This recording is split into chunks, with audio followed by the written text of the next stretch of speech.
So we're now on to match 4. We're currently 3-0. We won against Tezzerator.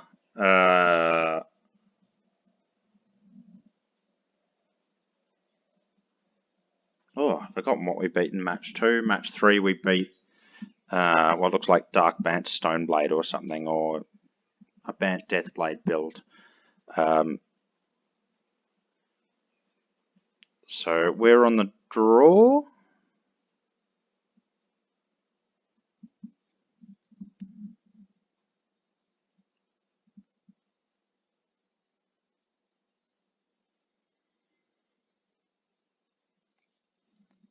And our hand is, it's okay. It's a bit awkward with the LEDs in the ad nauseum. But I think from this hand, if we find mana and a tutor, we're going to be looking pretty good. And it looks like we're playing against Turbo Depths. So we should probe here.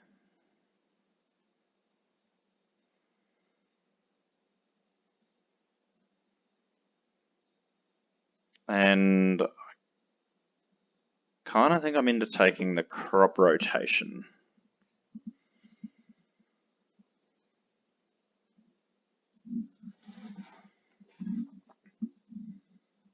Alright, so we want to draw both of these cards.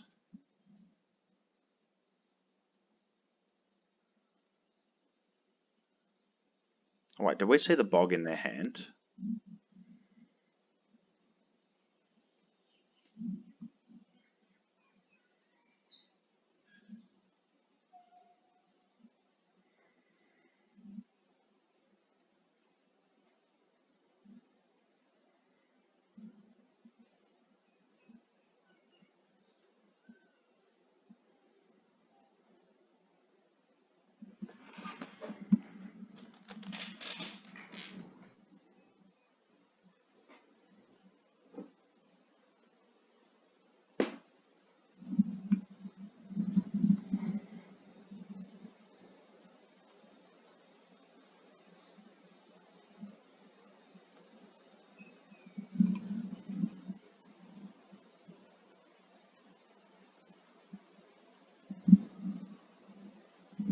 So opponent's not doing a heap at the moment, so I guess they're going to Expedition Map for Dark Depths end of turn, because I don't think they can crop rotate into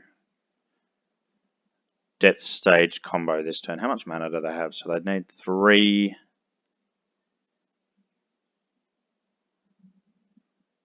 Alright, so we'll duress and take the rotation this turn.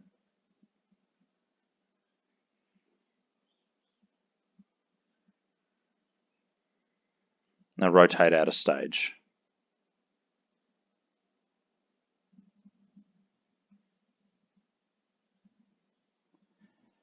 So I'm thinking an Urborg is the correct thing to rotate out here. So I think you crop rotation, sack stage, grab an Urborg. Urborg can activate map. That lets you play. Yeah, okay, fantastic. So yeah, then lets you map for. So they've got their bog in their hand. So I think that's why we weren't terribly concerned. They map, grab depths. Then they're going to play depths in their turn. And then from there, what they get to do is on our end step or in their main phase, whatever they feel is most appropriate, they can actually use the depths to tap for mana. Depths and Urborg to activate stage, make a 20/20, and then we're in a lot of trouble. Instead, they're playing a Needle. So I don't know if it's going to achieve a huge amount here.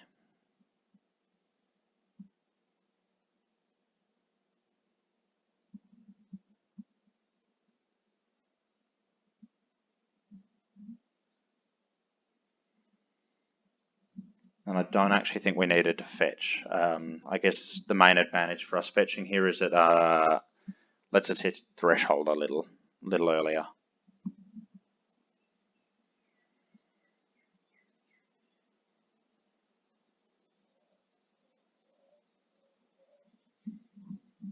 Okay, and so he's going to use the Hexmage to create depths instead of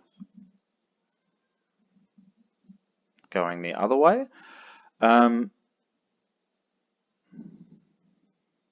here we've got two avenues. I think we can... So we can cast 4 spells before Past in Flames this turn.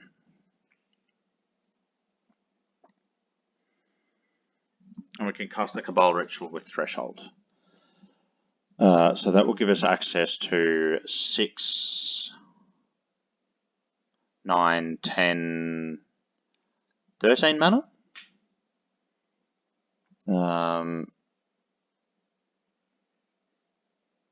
So 13 mana, 11 mana, 7 mana once we cast Past in Flames, 10 mana once we cast Cabal Ritual. So what is that? 4, 5, 6, 7, 8.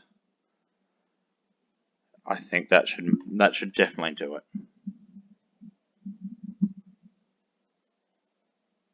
Our other alternative is to cast Ad Nauseam with Mana Float with 3 black floating. We're in a really good position to do so. Or actually we could do something like Infernal Tutor, grab a Cabal Ritual, Cabal Ritual, Cabal Ritual. So we could have 3 black and 3 blue floating after an Ad Nauseam with an LED still in play. But I think we can just deterministically kill them, which is going to be a safer bet.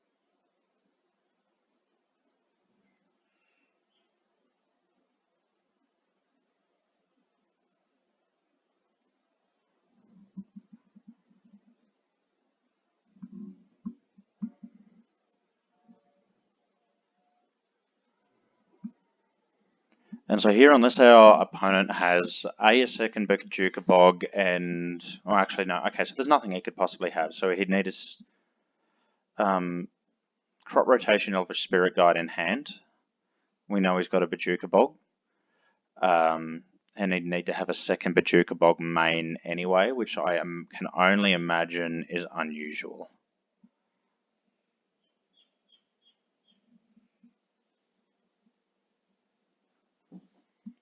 So Duress is Storm Count 7, Tutor's Storm Count 8, Prober's Storm Count 9, Tendrils is 10.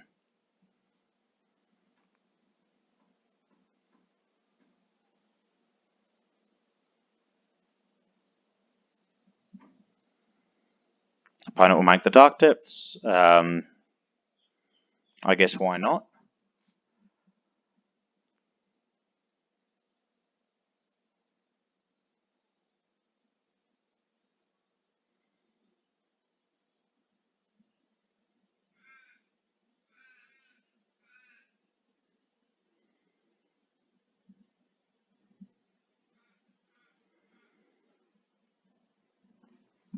And we'll get him with Tendrils.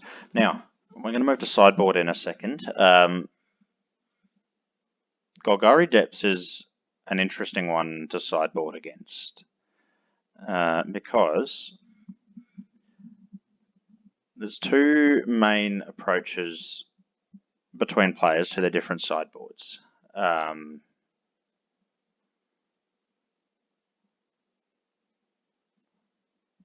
That being, some players will like resistor pieces, so sphere effects. Others will prefer a spell-based approach. So I don't know what's typically in the spell-based approach. I know it's much easier to just bring in Flusterstorms and so on. It's more like extra protection, I guess, for their Marit Lage. Others prefer to be able to interact with Storm a lot better in those types of decks. So you always kind of have to be a little wary of that. We've brought in... I don't think we've brought in the best of both either world in this particular case. I think Abrupt Decay is probably not appropriate for this matchup. The Abrupt Decay should probably be Hurkyl's Recalls. Decays only hit things like a Hexmage. And if we're fighting over a Hexmage, I think something's already gone wrong. So we'd rather just try to be like fast and consistent and deal with it that way. Having said that, there will be some situations where Decay is going to be absolutely the best option, where we just want to, I guess, clear the board for a longer game, but that's only in the face of a resistor, and that's only when we can't just build a hand anyway. Our opponent's hand is going to be actually not terribly hard for us to beat, I think. The double crop rotation is possibly problematic because we're cutting all our therapies for this matchup. We cut the therapies just because they don't have enough targets that we care about. And realistically, when you're faced with crop rotation, sphere, everything else, you'd really rather just be able to always take the piece that's going to be relevant to you at the time, which in this case is, well, look, there's 3. If we'd named crop rotation here, we still would have been sphered out of the game and had to play draw go till we can hit 2 more land drops. Instead, we're just going to duress and take Sphere of Resistance.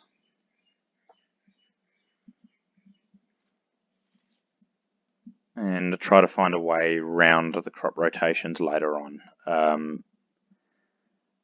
couple of avenues might be finding another tutor, one that's less prone to graveyard hate. Or alternatively, our opponent can play Dark Confidant. Now we need to avoid... Okay, so we just found Lotus Petal. Lotus Petal makes this a deterministic kill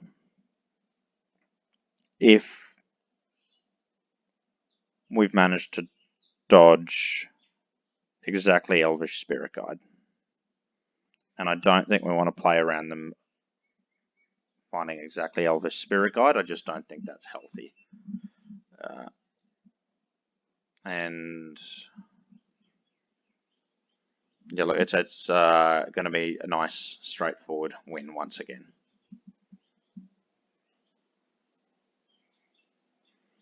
And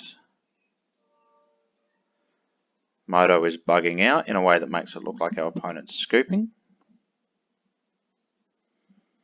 He's asking if he shouldn't have played Bob. So in this particular case, yeah, he definitely should not have. As I'm saying to him here, crop rotation was the only card that I was finding actually threatening there. So how much mana could we have got to if he didn't crop rotate? So we got a 3, 5, 7, 8. So we couldn't have even grabbed Ad Nauseam. So yeah, crop rotation was the only threatening one.